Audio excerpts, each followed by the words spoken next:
नमस्कार दोस्तों, मेरा नाम केयू ठक्कर है। एस्ट्रोलॉजी, न्यूमरोलॉजी, वास्तु प्लस में आपका हार्दिक स्वागत है। मैं केयू ठक्कर एस्ट्रोलॉजी में केपी, पराशरी, लाल किताब, न्यूमरोलॉजी वगैरह का कोर्स किया हूँ। मेरा एक उद्देश्य है कि मैं जितने भी लोगों की हो सके, मैक्सिमम लोगों की फ्री में कुंडली एनालिसिस करूँ। मैंने ये कोर्स सीखने के लिए काफ़ी स्ट्रगल किया है, काफ़ी पैसे खर्च किए हैं। मैंने जाने माने बहुत से एस्ट्रोलॉजर के पास से लाल किताब, केपी, न्यूमरोलॉजी वगैरह का मैंने सीखा हुआ हूँ। मुझे सिर्फ अभी सबके हेल्प करने का उद्देश्य से मैंने ये अपना वीडियो स्टार्ट कर रहा हूँ। ये मेरी पहली वीडियो है, शायद मुझे बोलने में दिक्कत हो सकती है या कुछ समझाने में दिक्कत हो सकती है या किसी तरह की दिक्कत हो सकती है। आप मुझे कमेंट में अपना राय बताएं, मुझे क्या क्या इम्प्रूवमेंट करना चाहिए।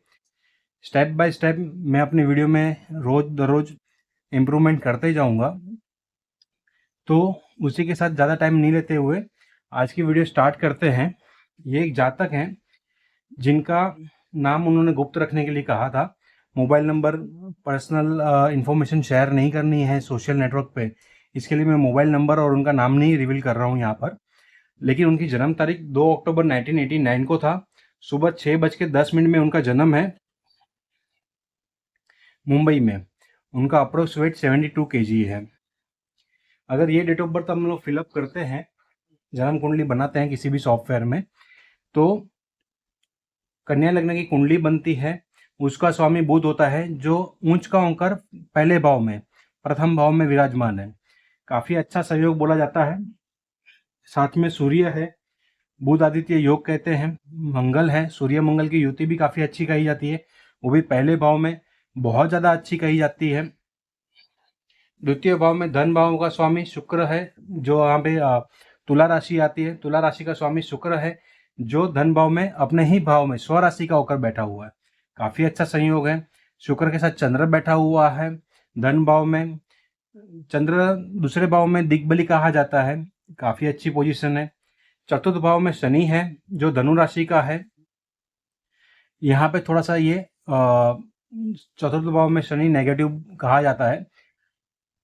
पंचम भाव में राहु है, दसम भाव में गुरु है और एकादश भाव में केतु है। ये जो चार कॉम्बिनेशन है, ये लाल किताब में, पराशरी में और भी ये नेगेटिव कहा जाता है। यहाँ पे अगर हम पहले अगर नॉर्मल एस्ट्रोलॉजर को दिखाते हैं तो ये कुंडली बहुत अच्छी कहते हैं कि काफ़ी अच्छी कुंडली है, बहुत स्ट्रांग कुंडली है, बहुत अच्छी कुंडली है वगैरह बात करते हैं। और इन्होंने आगे पिछले 5-10 लोगों को ये कुंडली दिखाई भी थी। लेकिन जब हमने डीप एनालिसिस किया एज पर एस्ट्रोलॉजी, पराशरी ज्योतिष, न्यूमरोलॉजी, केपी, लाल किताब, तो गुरु जो दसम भाव में होता है उसे नेगेटिव कहते हैं। सूर्य पहले भाव में तो है लेकिन इनका नेगेटिव है। केतु इनका एकादश भाव में है लेकिन नेगेटिव है। शनि इनके चतुर्थ भाव में है, ये नेगेटिव है। अब मैंने इनसे 3-4 क्वेश्चन किए जो उनसे मिलते आए। चतुर्थ भाव का मतलब होता है, शनि जो 4th हाउस में है वो सुख, विद्या, वाहन, संपत्ति, माता संबंधी गण, पशुधन, इमारतें, वाहन सुख, घर का सुख, ये सब इससे रिलेट होता है। तो उनको मकान बनाने में दिक्कत आ रही है, वो अपना खुद का मकान नहीं बना पा रहे हैं और जन्म से यही है, तो ये शनि नेगेटिव है। यहाँ पे वो मैंने कंफर्म कर लिया। इनके एकादश भाव जो लाभ भाव कहला जाता है। एकादश भाव जहाँ से हम लाभ देखते हैं, बड़ा भाई देखते हैं, मुनाफा देखते हैं, आभूषण देखते हैं, हर एक इच्छा पूर्ति है, व्यापार में लाभ है, धन की प्राप्ति है और छोटे रोग है। तो यहाँ पे इनको छोटे रोग तो है जैसे डायबिटीज वगैरह, लेकिन कहने का मतलब कि यहाँ से इनको बेनिफिट नहीं हो रहा है। जो इनकी इच्छा पूर्ति है वो थोड़ा लेट होती है, बहुत स्ट्रगल करना पड़ता है इनको अपनी इच्छा पूरी करने के लिए। जैसे घर बनाना हो या किसी तरह की और इच्छा हो तो इनको अपनी इच्छा पूर्ति के लिए स्ट्रगल करता है। इनको जो ज्वेलरी बनानी हो तो इनके लिए यहाँ पे काफ़ी स्ट्रगल होता है। फिर हम देखेंगे सूर्य इनका फर्स्ट हाउस में। पिता से लेके थोड़ा सा मनमुटाव रहता है इनका, पिता से इनको हेल्प नहीं मिल पाती है, और लाल किताब में कहते हैं कि गुरु 10th में हो तो वैसे ही पिता हेल्प नहीं करते या नहीं कर सकते। तो ये कॉम्बिनेशन भी है। तो यहाँ से भी हमें कंफर्म हुआ कि सूर्य भी इनका नेगेटिव है। मंगल जो है पराशरी में तीसरे और 8वें भाव का स्वामी होकर पहले भाव में बैठा हुआ है, तो यानी इनका मंगल भी नेगेटिव माना जाएगा। मांगलिक योग भी बन रहा है, पहले भाव में मंगल है तो मांगलिक भी कहा जाएगा। तो हमें प्राइमरी में इनके केतु, सूर्य, मंगल, शनि 4 ग्रह हमें नेगेटिव मिलते हैं। लेकिन शनि, केतु, सूर्य ज्यादातर नेगेटिव है, मंगल उसकी कंपैरिजन में कम नेगेटिव है। मांगलिक है, मंगल दोष है, लेकिन नेगेटिव जो परसेंटेज होता है वो 50% इनको नेगेटिव है। इनको ये कहाँ पे काम आएगा, यहां से लोन लेने के लिए इनको काम आएगा मेष राशि से, जहां पे इनका एफर्ट्स नहीं लगा हुआ है, किसी ल ई नाम के व्यक्ति से अगर इनको कुछ फंड चाहिए रहेगा तो काम आएगा। तो ये सब इनको हेल्प भी हो जाएगी।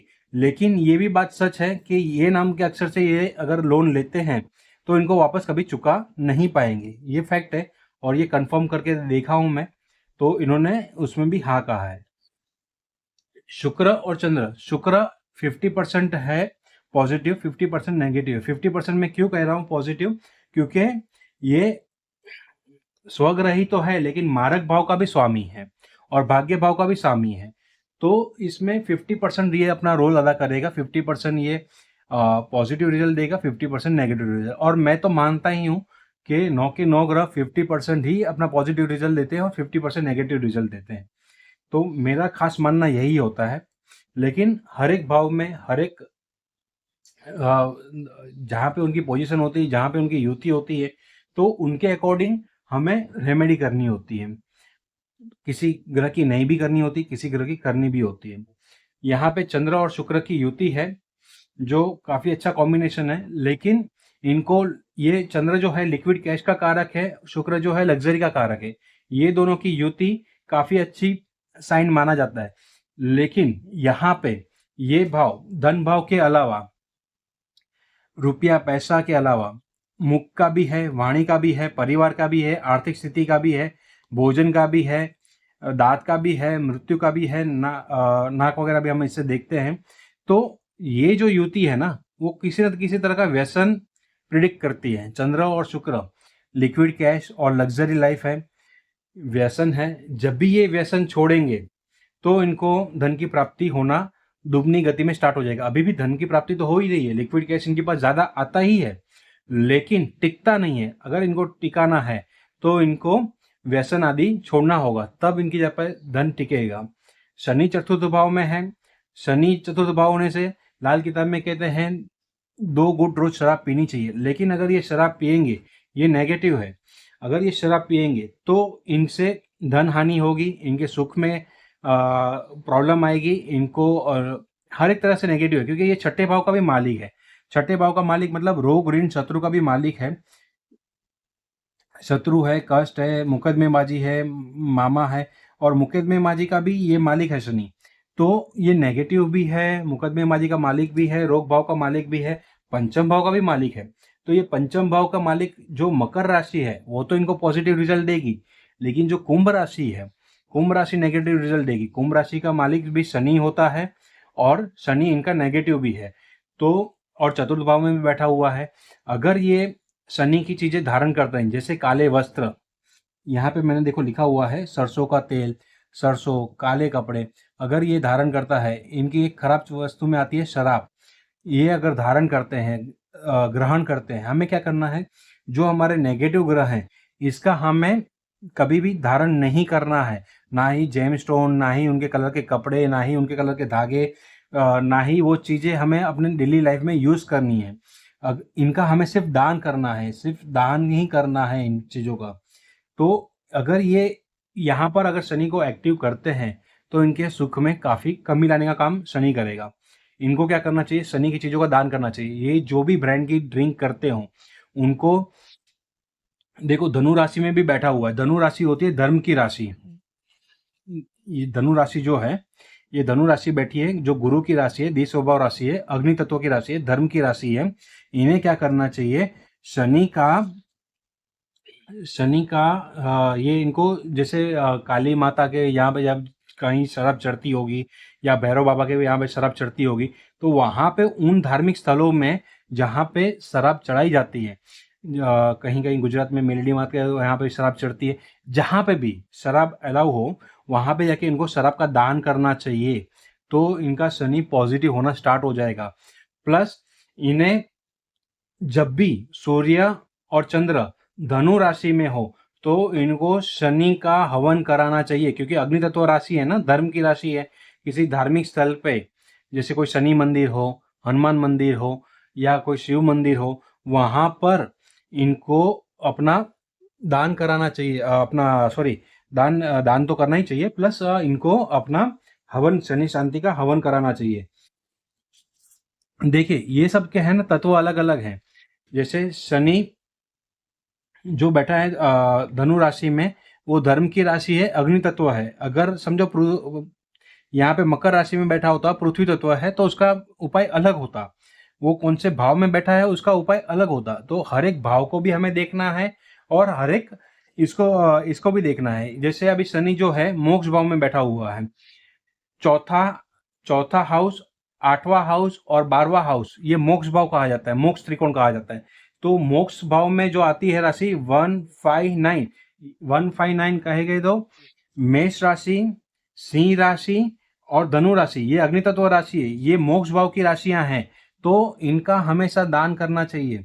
इनको दान करने के लिए क्या करना चाहिए, जैसे किसी मंदिर में ये माचिस दान करें, हवन की लकड़ियां दान करें। तो देखो ये धर्म की राशि भी है और अग्नि तत्व राशि भी है, तो हमें दोनों को चीज को समझना होगा। ये किसी आश्रम में जाके अपना अग्नि के लिए जो समझो गैस का बिल भर दें या गैस का स्टॉल लेके दे, जहाँ पे वो बॉटल चलती है वहाँ पे बॉटल ला के दे गैस की, जो भी यहाँ पे वो एसेसरीज वो इलेक्ट्रिक अगर यूज करते रहेंगे तो वहाँ पे इलेक्ट्रिसिटी का बिल भर दें। तो अग्नि तत्व से रिलेटेड इनको दान करना है। मोक्ष भाव का हमेशा दान किया जाता है। बहुत से लोग यही चीज नहीं समझते कि मोक्ष भाव में जो राशि आती है हमें उनका दान करना चाहिए, उसको धारण नहीं करना चाहिए। चौथा, आठवां और 12वां ये मोक्ष भाव है। मोक्ष भाव में जो भी राशि आएगी उसके वो कितनी ही अच्छी क्यों ना हो, लेकिन हमें उन राशियों का हमेशा दान करना चाहिए। हमें उन राशियों का कभी भी वस्त्र, उनके कलर, उनके जो प्रोडक्ट्स हैं वो एक्सेप्ट नहीं करने चाहिए। ठीक है, ये तो हो गया हमने पराशरी और लाल किताब के हिसाब से देखा। अभी हम केपी और चलित चार्ट के हिसाब से भी देखेंगे। तो यहाँ पे है ना जो काफी अच्छी कुंडली दिख रही थी, बुध उच्च का था। यहाँ पे अगर हम चलित चार्ट में और केपी चार्ट में देखेंगे तो बुध जो है 12th हाउस में बैठ गया, यानी लग्नेश होके, लग्न का स्वामी होकर वो व्यय भाव में बैठ गया। 12वां भाव किसका होता है, व्यय का होता है, यातना का होता है, मोक्ष का होता है, दरिद्रता का होता है, शत्रुता का होता है, कार्य का होता है, दान का होता है, चोरी से हानि होती है, चोरों से संबंध होते हैं, पैर सैया सुख। एक इसका प्लस पॉइंट खाली क्या है कि विदेश, वो आज के जमाने में, पहले के जमाने में क्या था कि देश निकाल करते थे, गांव निकाल करते थे, तो इसके लिए ये सजाई कही जाती थी। लेकिन आज के टाइम में इसे विदेश में जाना बड़ी अच्छी बात बोलते हैं। बड़े रोग हैं, जेल यात्रा है, तो ये सारी चीजें का सिम्टम्स है। तो लग्न का स्वामी होकर बुध 12th हाउस में चला गया, तो इनको क्या करना चाहिए, अपने स्थानिक जो यहाँ मुंबई में इनका जन्म है वहां से दूर, जितना हो सके दूर रहेंगे उतना इनको लाभ होगा। अदरवाइज इनके लाइफ में इनकम से पहले खर्च चालू रहेगा। ये एक सिंपल सा मैं आपको बता देता हूं कि जितना ये अर्न करेंगे उससे डबल इनका खर्चा होता जाएगा, कर्जा साथ में साथ चलेगा। इसका मतलब ये होता है, सिंपल भाषा में समझाता हूं। अगर आपका लग्न का स्वामी 12वें भाव में है, छठे भाव में है, 8वें भाव में है, मेरी बात मान लो, मैंने काफी कुंडली पे एनालिसिस किया है, काफी कुंडली पे मैंने प्रैक्टिकल बताया हुआ है कि अगर लग्न का स्वामी आपका 12वें भाव में, छठे भाव में और 8वें भाव में है, आप जहां पे भी आपका जन्म हुआ है, मान लो इसका मुंबई में जन्म हुआ है, तो मुंबई से दूर जाके स्थायी हो जाए। घर से, परिवार से जितना दूर रहेंगे इतने के लिए फायदा होगा। तो ये इनका एक सिम्टम्स बन रहा है और इनको ये जो मुंबई शहर छोड़कर दूर जाके रहेंगे तो इनको प्रॉफिट होना स्टार्ट होगा। या और उसको दूसरी जगह पे भी हम देख सकते हैं। अगर इसको समझो दूसरी जगह पे जाना पॉसिबल नहीं है तब हम क्या करेंगे, तो 12th हाउस हम जो SIP कराते हैं, हम जो इंश्योरेंस लेते हैं, हम जो मेडिक्लेम कराते हैं, उसका भी भाव होता है जो इन्वेस्टमेंट हाउस बोला जाता है। हम जो जहाँ पे इन्वेस्टमेंट करते हैं, तो इन्वेस्टमेंट करने के लिए भी बहुत बढ़िया है। अगर ये इनको विदेश नहीं जाना है, इनको अगर अपने मुंबई शहर में ही रहना है, तो इनको क्या करना होगा, जो आउट ऑफ इंडिया के प्रोडक्ट्स होंगे, जैसे इनसे मेरी बात हुई थी, तो इनको ड्राई फ्रूट का काम कर रहे हैं, जो अफगानिस्तान, ईरान, अमेरिका, कैलिफोर्निया से आता है इनका प्रोडक्ट, तो इनमें इनको लाभ होगा। ये अगर विदेशी प्रोडक्ट बेचेंगे तो इनको लाभ होगा। इनका जैसे ये काजू का सेल था, काजू सेल करते थे, तो काजू सेल करना इनके लिए हानिकारक होगा, क्योंकि वो इंडियन प्रोडक्ट है, वो इंडियन का ही ये सेल करते थे, तो इनको इनमें लॉस होता था। लेकिन अगर ये बादाम बेचते हैं जो कैलिफोर्निया की आती है, अगर ये ईरानी मामरो बेचते हैं, ईरानी पिस्ता बेचते हैं, अगर ये अफगानिस्तान का अंजीर वगैरह बेचते हैं, तो इनमें इनको काफ़ी लाभ होगा। तो ये एक प्रैक्टिकल चीज़ है कि आपको विदेशी आइटम से लाभ होगा, आपको देसी आइटम से नुकसान होगा। जैसे इलायची हो गई तो नुकसान होगा। इलायची कैसा है, बुध का कारक भी है। अ, हम बुध की जो रेमेडी होती है वो इलायची से भी कराते हैं। तो बुध जो है और इनसे मैं जानता हूँ इनको, तो बुध जो है इनको इलायची में भी लॉस हुआ था और काजू में भी लॉस हुआ था। तो जो इंडियन प्रोडक्ट इनको सेल नहीं करना, इनको आउट ऑफ इंडिया वाले प्रोडक्ट सेल करने हैं। ठीक है। अब इनकी जन्म तारीख जो है 2/1 ये 2 नंबर चंद्रमा का होता है, 1 नंबर सूर्य का होता है। तो चलित चार्ट में और केपी चार्ट में देखेंगे तो सूर्य और चंद्र की युति बनती है। और मैं इनको जब भी पर्सनली जानता हूं तो इनका सूर्य और चंद्र की युति अमावस्या योग भी बनती है, और ये सिम्टम्स हमें यहाँ पे भी दिखता है। ठीक है। फिर एक एक देखो, एक सूर्य का है, 1 नंबर वापस सूर्य का है, सूर्य से सूर्य की युति भी बनती है, मतलब 5 नंबर और सूर्य दोनों, और इनकी जो लग्न कुंडली है 9 डिग्री की है, 9 डिग्री की, तो थोड़ा सा यहाँ पे भी मैच हो रहा है। फिर 9 और 8 चंद्र का और शनि की युति भी यहाँ पे दिख रही है, और वापस शनि और चंद्र सॉरी 9 नंबर मंगल का है, शनि और मंगल की युति भी यहाँ पे हमें दिख रही है। देखिए शनि की 1 2 3 4 5 6 7 8 9 10 शनि की दृष्टि मंगल पे जा रही है। तो मैं आपको कहता हूँ, जिसके पास अपनी डेट ऑफ बर्थ है और जिसके पास टाइमिंग नहीं है, वो सिर्फ मेरे पास से ये अपनी डेट ऑफ बर्थ के अकॉर्डिंग भी उपाय ले सकता है। डेट ऑफ बर्थ में आपके सारे हिडन्स होते ही हैं।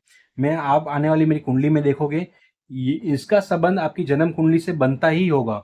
या तो एक दूसरे की राशि में होंगे, एक दूसरे के नक्षत्र में होंगे, एक दूसरे पे दृष्टि डालते होंगे, तो कहीं ना कहीं इनका लिंक बनेगा। जो आपकी डेट ऑफ बर्थ में ये कोड दिया हुआ है 2/10/1989, 2 नंबर मतलब चंद्र का होता है, 1 नंबर सूर्य का होता है, 1 नंबर सूर्य का होता है, 9 नंबर मंगल का होता है, 8 नंबर शनि का होता है, 9 नंबर मंगल का होता है।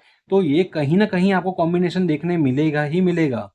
ऐसा नहीं होगा कि डेट ऑफ बर्थ में जो कॉम्बिनेशन आ रहा है वो आपकी जन्म कुंडली में नहीं आ रहा है।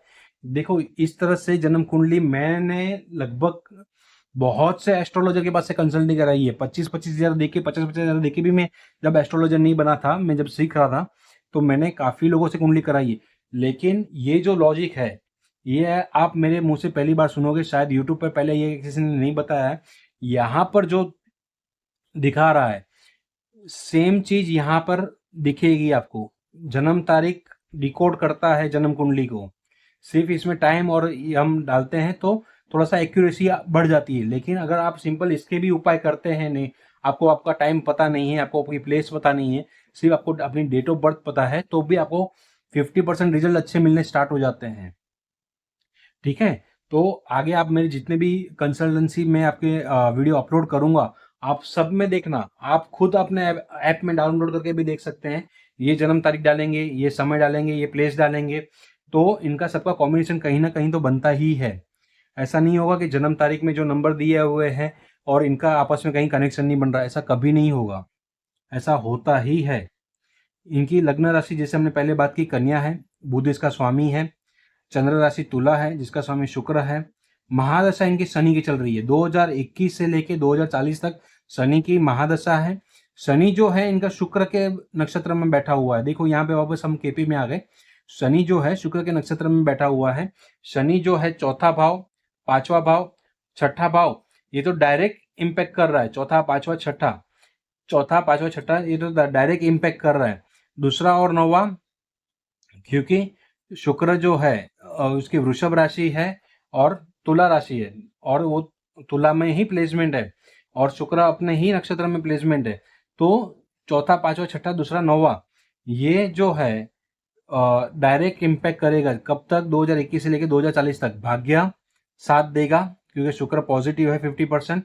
धन आते रहेगा, कर्जा बढ़ते रहेगा, कुछ नया क्रिएटिविटी काम चालू करेंगे। शायद अगर ये शनि को पॉजिटिव कर ले तो अपना घर का बनाने का योग होगा। इनको जो रेमेडी है, कुछ जनरल रेमेडी है जो मैं हर सब्जेक्ट में हर लेक्चर में आपको बताऊंगा, लेकिन कुछ रेमेडी ऐसी होती हैं जो मैं पब्लिक नहीं कर सकता, वो उनकी कस्टमाइज होती है और उन्हीं रेमेडी से सच कहूँ तो फर्क पड़ता है।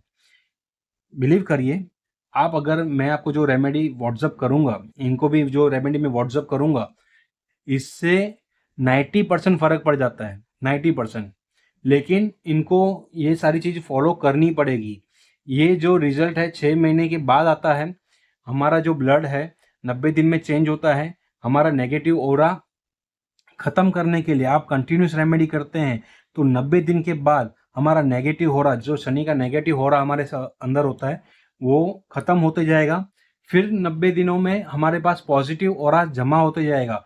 तो ये रेमेडी है। तो मैं रेमेडी क्या देता हूँ? शनि की रेमेडी देता हूँ। जो उनके पॉजिटिव ग्रह है चंद्र और गुरु, उनकी रेमेडी देता हूँ। उनको स्ट्रॉन्ग करना है। हमारे जो फेवरेबल है, हमारे जो सपोर्ट करते हैं ग्रह, हमें उसको पॉजिटिव करना है। मैं जो 90 दिन का प्लस 90 दिन का जो देता हूँ, 180 दिन की जो रेमेडी देता हूँ, इसमें 180 दिन इनको ये स्ट्रॉन्ग करेंगे चंद्र और गुरु को, और बाकी के जो ग्रह हैं उनको शांत करेंगे। ठीक है, तो ये ऐसे वो काम करेगा। मंगल दोष है तो उसके उपाय अलग होंगे, शनि नकारात्मक है उसके उपाय अलग होंगे, केतु नकारात्मक है उसके उपाय अलग होंगे, सूर्य नकारात्मक है उसके उपाय अलग होंगे, सूर्य मंगल की युति के उपाय अलग होंगे, चंद्र शुक्र की युति के उपाय अलग होंगे, चंद्र और शुक्र सूर्य चंद्र की युति यहाँ पर है उसके उपाय अलग होंगे, चंद्र मंगल की युति है उसके उपाय अलग होंगे। तो हर एक के उपाय भी अलग अलग होते हैं। तो यहाँ पे मैंने कॉमन उपाय लिखे हुए हैं। सारे उपाय में आप भी समझते हैं कि मैं यूट्यूब पे नहीं कर सकता। कुछ उपाय गुप्त होते हैं और गुप्त रख के ही करने होते हैं जिससे उनको बेनिफिट मिले। अभी हम बात करेंगे न्यूमरोलॉजी पार्ट के बारे में। जैसे हमने देखा उनका जन्म 2 अक्टूबर 1989 को हुआ था। उनका जो मूलांक है वो 3 है, सॉरी नाम नंबर जो है वो 3 पे आता है।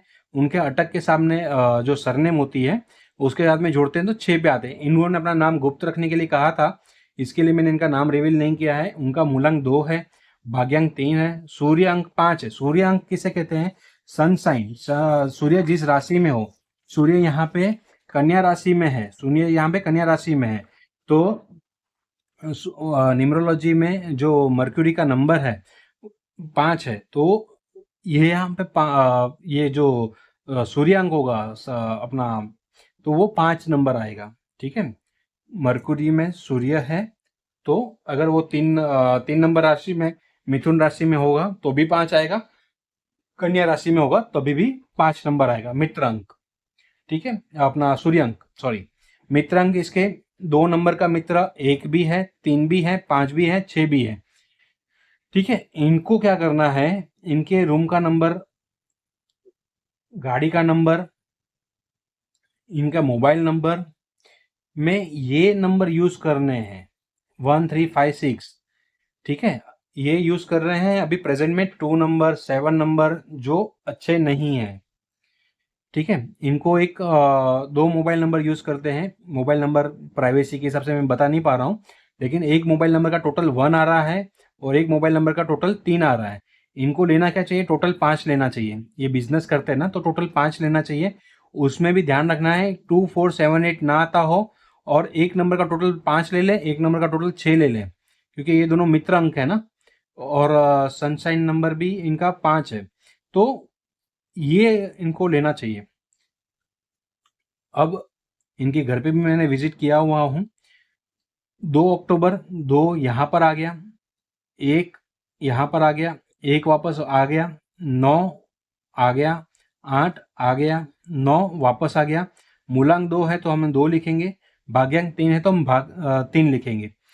तो देखिए, अगर इसमें जो मिसिंग नंबर है, 6 नंबर मिसिंग है, 5 नंबर मिसिंग है, 4 नंबर मिसिंग है, 7 नंबर मिसिंग है, तो ये जो मिसिंग नंबर है ना, ये एक एलिमेंट को, एक दिशा को दर्शाते हैं। ये साउथ ईस्ट दिशा है, ये वेस्ट दिशा है, ये नॉर्थ वेस्ट दिशा है। तो यहाँ पे इनके वास्तु दोष होगा। इनके घर पे भी मैं विजिट किया हूँ। नॉर्थ वेस्ट थोड़ा सा प्रॉब्लम है, वेस्ट में प्रॉब्लम है, इनके जो साउथ ईस्ट है वहाँ पे प्रॉब्लम है, इनका जो ब्रह्म स्थान है वहाँ पे प्रॉब्लम है। अब हम देखेंगे 258 जो है, 258 ये मूलाधार चक्र को रिप्रेजेंट करते हैं, जो पृथ्वी तत्व में आता है। इनको स्मेल से लेके दिक्कत आएगी आगे, अभी नहीं है, लेकिन ऐसा नहीं है कि अभी नहीं है तो आगे नहीं आएगी। इनको सांस चढ़ने की प्रॉब्लम आ सकती है, सांस से रिलेटेड प्रॉब्लम हो सकती है, हम ऑक्सीजन लेने में इनको दिक्कत आ सकती है। अभी नहीं है तो आगे आएगी। देखो, जहाँ पे मैं बताता हूँ ना कि ये प्रॉब्लम आएगी, हो सकता है आप में मैच होती हो सकता है नहीं होती हो। नहीं होती हो तो ऐसा नहीं है कि वो आगे नहीं आएगी, वो आगे आ सकती है। स्वादिष्टान चक्र 1 नंबर जो है, स्वादिष्टान चक्र को रिप्रेजेंट करता है, जो जल तत्व है। देखिए यहाँ पे ये 1 नंबर जो है ना, सूर्य का नंबर कहा जाता है। सूर्य से हम एस्ट्रोलॉजी में देखते हैं कि अग्नि तत्व को रिप्रेजेंट करता है, लेकिन 1 नंबर की जो दिशा है वो नॉर्थ है और जल तत्व है। जल तत्व और नॉर्थ, इनको टंग और टेस्ट 100% है, और ये थोड़ा इनको टंग और टेस्ट का लाभ, ये खाने के शौकीन होंगे, स्वाद के शौकीन होंगे, ये मैंने मैच भी किया है। तो ये 100% रहेगा, 100% ये चीज उनसे मिलती आएगी। 9 नंबर जो है मणिपुर चक्र है, अग्नि तत्व की राशि है। विजन और एक्शन, ये तुरंत किसी चीज को अगर सोच लेते हैं, तुरंत एक्शन लेते हैं, तुरंत विजन लेते हैं, लेकिन यहाँ पे मंगल नेगेटिव है। देखिए, ये भी चीज समझने वाली है कि 9 नंबर जो है मंगल से रिप्रेजेंट होता है, मणिपुर चक्र है, अग्नि तत्व है, विजन और एक्शन। मंगल यहाँ पे जो नेगेटिव है, उनको ये हर बार गलत डिसीजन दिला देता है। देखो, न्यूमरोलॉजी में हमें सिर्फ नंबर पता चलते हैं, उसका विजन है, एक्शन प्लान है, वो सब हमें पता चलेगा, लेकिन वो राइट डायरेक्शन में जा रहे हैं, रॉन्ग डायरेक्शन में जा रहे हैं, वो सिर्फ एस्ट्रोलॉजी से पता चलता है। ठीक है, तो ये विजन लेने में उनका विजन अच्छा है, एक्शन अच्छा है, लेकिन नेगेटिव डायरेक्शन में जा रहे हैं, क्योंकि इनका मंगल नेगेटिव है ना। तीसरे और 8वें भाव का स्वामी है। तीसरा भाव जो है पराक्रम का, देखिए अब मैं इसमें कुछ भी चेंजेस करके नहीं बोलूंगा। तीसरा भाव जो है साहस का कहा जाता है, पराक्रम भाव कहा जाता है इसे, पराक्रम भाव। तो ये मंगल जो है विजन दिलाता है, एक्शन दिलाता है, लेकिन गलत डायरेक्शन में, क्योंकि वो 8वें भाव का भी स्वामी है। House of secrets, research, knowledge, tension, depression, objects, problem, death, आयु, दुर्भाग्य, पापकर्म, कर्ज, शत्रुता, अकाल मृत्यु, कठिनाइयां, संताप, पिछले जन्म के कर्म, ससुराल। तो ये हर एक चीज रिप्रेजेंट करता है। ठीक है, एस्ट्रोलॉजी न्यूमरोलॉजी दोनों साथ साथ ही चलते हैं। ऐसा नहीं होगा कि यहाँ पे कुछ प्रॉमिस अलग बनेगा न्यूमरोलॉजी में, एस्ट्रोलॉजी में प्रॉमिस अलग बनेगा, ऐसा नहीं होगा। लेकिन ये सब रिजल्ट कभी आता है जब एस्ट्रोलॉजी में दशा, अंतरदशा, गोचर का इम्पैक्ट साथ में मिलता है। फिर ये वास्तु में जो डायरेक्शन है वहां पे कुछ गड़बड़ी आएगी, प्रॉब्लम आएगी, या फिर क्या होता है मेजोरिटी टाइम जब दशा गलत आती है या खराब दशा आती है, तभी हम घर चेंज कर लेते हैं, या घर में हम लोग कुछ रिनोवेशन का काम करा लेते हैं, या हम कुछ इधर की चीज उधर रख देते हैं, तो वास्तु दोष क्रिएट होता है। मोबाइल नंबर हम गलत ले लेते हैं, आप हमें लगता है कि हम मोबाइल नंबर चूज कर रहे हैं, लेकिन मोबाइल नंबर हमें चूज करता होता है, तो ये एक प्रॉब्लम आती है। ठीक है, अब हम आगे बढ़ेंगे। इनके लिए जो फेवरेबल राशि है वो डह है, कर्क राशि। ठीक है, उनके लिए जो फेवरेबल मंथ है 15 जुलाई से लेके 15 अगस्त तक, ये इनका फेवरेबल मंथ रहेगा। इनको कौन सी राशि पे नाम नहीं रखना चाहिए, अपनी दुकान का नाम अ ई पे से नहीं रखना चाहिए, म ट पे से नहीं रखना चाहिए, धनु राशि पे से फ द व ठ पे से नहीं रखना चाहिए, क्योंकि ये मोक्ष भाव में आती है ना इनकी राशि, तो इनके ऊपर से इनको नाम नहीं रखना चाहिए। ड है वो कर्क राशि जो है इनके लाभ भाव में आती है, एकादश भाव में आती है। इनको नाम यहाँ इस पे रखते हैं तो इनको काफ़ी बेनिफिट होगा। ठीक है, वैसे ही हर एक मंथ इनके लिए पॉजिटिव और नेगेटिव सिम्टम्स होता है। 15 अप्रैल से 15 मई में इनको कोई भी काम स्टार्ट नहीं करना चाहिए। कोई मीटिंग होती है जो इंपॉर्टेंट मीटिंग है या फिर ये ड्यूरेशन में इनको लोन नहीं लेना चाहिए। 15 अगस्त से 15 सितंबर के बीच में नहीं लेना चाहिए। 15 दिसंबर से 15 जनवरी के लिए बीच में, 15 फरवरी से 15 मार्च के बीच में। ये जो 3-4 महीने जो है ना, उनको अवॉइड करने चाहिए। हर साल में ऐसे 3-4 महीने आते ही हैं जिनको हमें अवॉइड करना है। उसी समय में हमें कोई ना कोई प्रॉब्लम आती है, क्योंकि सूर्य का गोचर तभी उन राशियों में होता है। जैसे आज हम देखेंगे तो सूर्य अभी वृषभ राशि में भाग्य भाव में, तो इनका भाग्य ये इस महीने में साथ देता होगा। ये कोई भी कार्य के लिए प्रोसेस करते होंगे तो साथ देता होगा। जब भी पिछले महीने में क्या था, सूर्य मेष राशि में था। हमें सिर्फ इतना याद रखना है, 15 से 15 तारीख से लेकर 15 तारीख तक, 15 अप्रैल से लेकर 15 मई तक सूर्य मेष राशि में होता है। 15 मई से 15 जून तक सूर्य वृषभ राशि में होता है। तो इनका भाग्य सूर्य जब यहाँ पर है तो ये इनको गोचर जो कहते हैं हम, तो यहाँ पे उनको लाभ होता रहेगा। ठीक है, तो हम सूर्य का गोचर भी देखेंगे, चंद्र का गोचर देखेंगे। इन्हें जब हवन कराना है तो मैंने क्या कहा था कि सूर्य और चंद्र जब धनु राशि में होंगे तभी अगर ये शनि का हवन कराते हैं। देखिए, बहुत से एस्ट्रोलॉजर बोलते हैं आपको पूजा करानी है, ये करानी है, लेकिन कब करानी है? हम कल उठ के हर शनिवार को करा देंगे तो पूजा काम करेगी? नहीं करेगी। जब सूर्य और चंद्रमा धनु राशि में हो, सबसे अच्छा और भी मैं बताता हूं, ये जब शनि जिस नक्षत्र में बैठा हो, यानी आपको जिस ग्रह की शांति करानी है, ऐसा नहीं है 159 में अगर आपको हवन कराना है तो सूर्य जब इस ग्रह के नक्षत्र में बैठा हो तभी अगर आप कराते हैं तो काफी ज्यादा इम्पैक्ट आता है। देखिए, ये यूट्यूब पर या कहीं पे भी आप जाओगे, एस्ट्रोलॉजर आपको नहीं बताएगा कि आपको पूजा कब करनी है। पूजा करनी सब बताएंगे, लेकिन कब करनी है वो नहीं बताएंगे। आप कभी भी किसी भी मंथ में पूजा करोगे तो इम्पैक्ट नहीं आएगा। जब सूर्य और चंद्र धनु राशि में हो, अमावस्या के टाइम पे सबसे ज्यादा इम्पैक्ट गिरता है, क्योंकि सूर्य और चंद्र ज्यादातर करके एक ही राशि में भी होते हैं और एक ही नक्षत्र में भी ज्यादा करके चांसेस होते हैं कि एक ही नक्षत्र में हो।